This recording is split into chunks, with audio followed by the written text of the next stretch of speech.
Fat boy, come on. You know we had to do a podcast, right?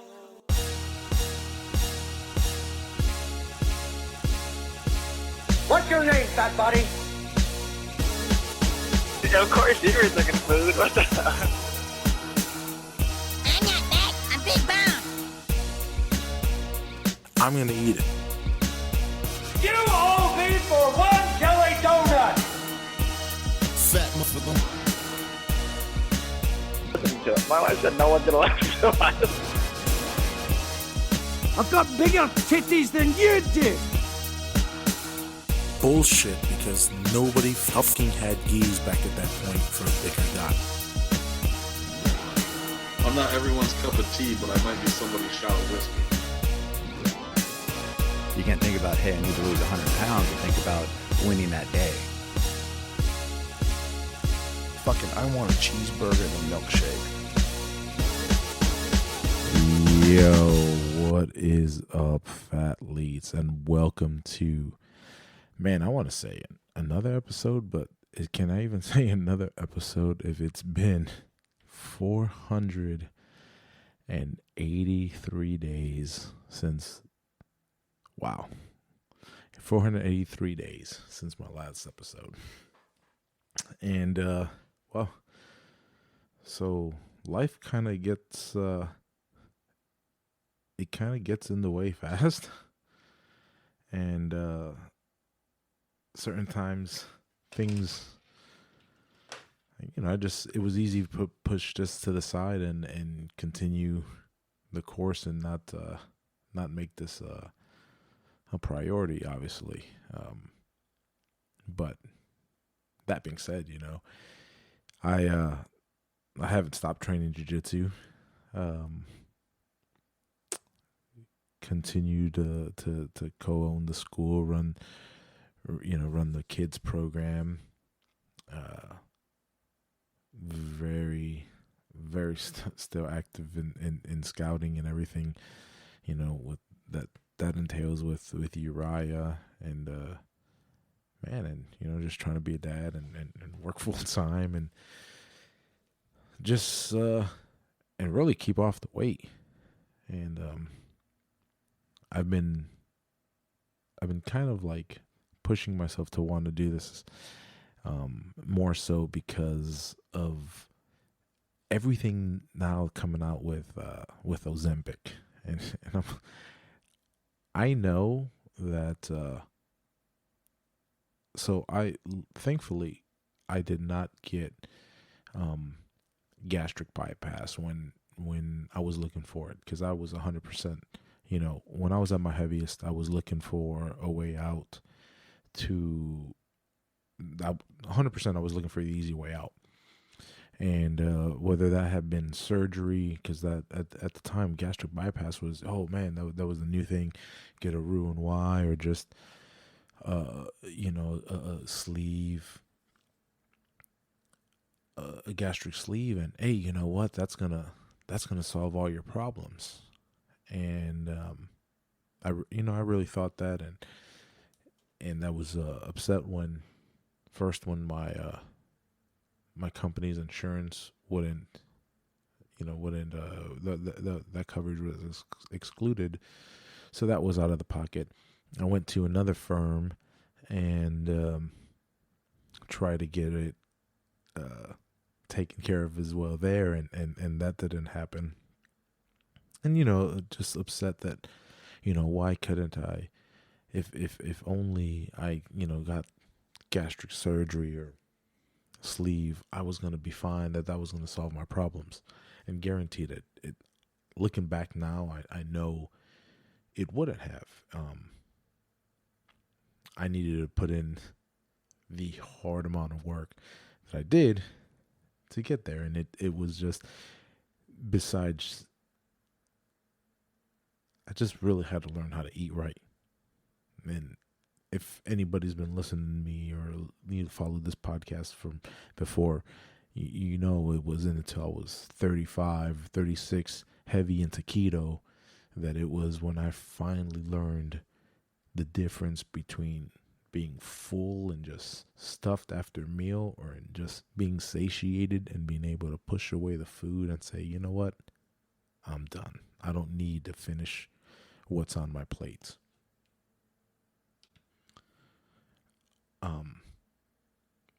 So now that Ozempic, and I, at first, been hearing about it last year, 2 years, and realistically, I think over the last 6 months, it's been blown up, and the amount of prescriptions that are being written and filled, and I think the amount of people that are on it, there's a lot of side effects to that. I know a lot of people have like gut issues, and hey, if it helps you and whatnot, that's fine. I'm going to be honest, and it's going to tell you it's not going to fix you, and it's not going to fix the problem that you have with food and the working out, and it just won't fix any of that. Coming from a guy who, my entire life, I was overweight. And I remember, many a nights and, many years as a kid crying, God, change me. And if only I can lose weight, I'll do this and that. And I know that, like, legit Ozempic was my, would have been my jam. And looking at what, people are losing weight on it, but they're losing body mass. They're just getting fatter. The skinnier fat, really. The gut problems, and the problems that even if you do lose a bunch of weight, you're only losing it because you're on this medication, and now you got to be on this medication for life, because the minute you get off, you're going to blow the fuck back up. Like, you're going to blow up again. You're not going to keep that weight loss off, and it's not going to fix you. You legit just have to fix your relationship with food, and it's not easy. I know. I still, struggle. Recently I got back up to like 236, 238, and just trying to work my way back down to under 200, and it's not easy. I even think that I got started on keto pretty much at the right time. There was just enough information about it, nothing really had hit the market that was geared towards the ketogenic diet much. It was, still very Atkins heavy, but there wasn't all these like Rebel ice creams or all these just dry box foods now that say they're keto, but you start reading 2 or 3, 4 ingredients in, and you're like, wait a minute, that ingredient right there just kind of ixnays the whole it being keto, So luckily I had to learn how to be keto, kind of like with as little ingredients as possible. I used a lot of, I remember making a lot of those pizzas, the fathead pizza. So a lot of cheese, tons of cream cheese, eggs, meat, whole heavy cream. That was really a big staple for a long time, and easy to eat. It was easy enough for me. So, and I can't stress enough that, like, I went hardcore keto for, it's funny, 587 days. So almost as long as days as I haven't done this podcast, right? So a year and a half, almost 2 years, strict keto, no veering from my diet, and that's where, so much of the learning how to eat and kind of like push yourself away from the plate. And that's coming from the same guy. Like, I shared a video today on Instagram of this fat chick eating a bowl of cereal, and it wasn't even a bowl. It was a casserole dish, full of cereal. And I'm telling you, I know that I never had no casserole dish in my house. I definitely had like them popcorn dishes. But I know I can count at least a couple of times where I've filled a salad bowl, or not just a small salad bowl, like a big salad bowl or a salad dish with cereal, and pretty much like either a whole box or half a box, and consumed it all in one sitting, and honestly probably had a refill.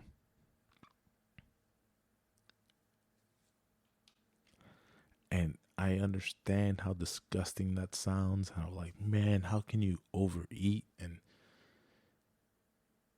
But then again, being in that position, I know how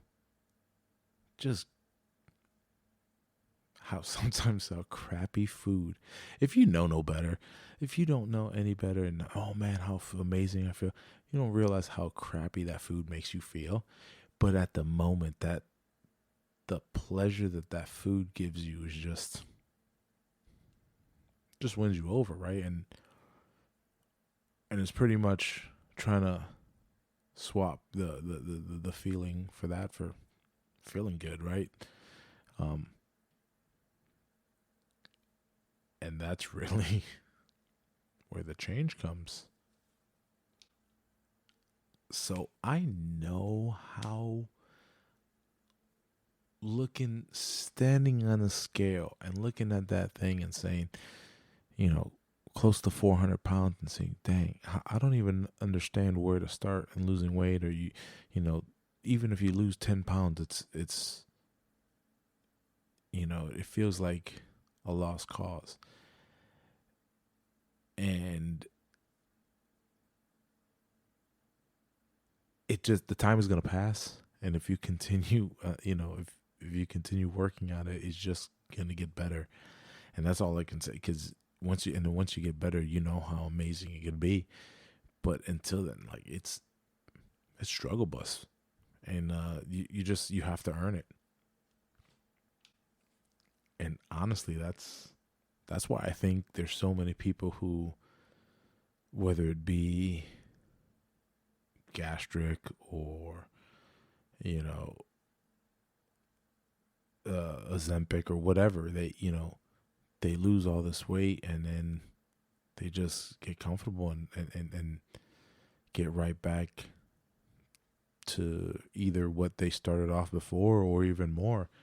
And I say this being that person. I know. I can't tell you how many times I lost the same 60 pounds. It was, at one point, it just became a joke. Like, oh, how much are you going to lose this time, Juan? And then it never failed. Like, I would get to really close to 300. For some reason, 300 was like a big mental block. Once I couldn't get below 300, and when I would get really close, either I would have a cheat day or somehow sabotage, and it would just spiral from that 300. And a couple weeks later, I'd be back up to 360, and man, that happens so often.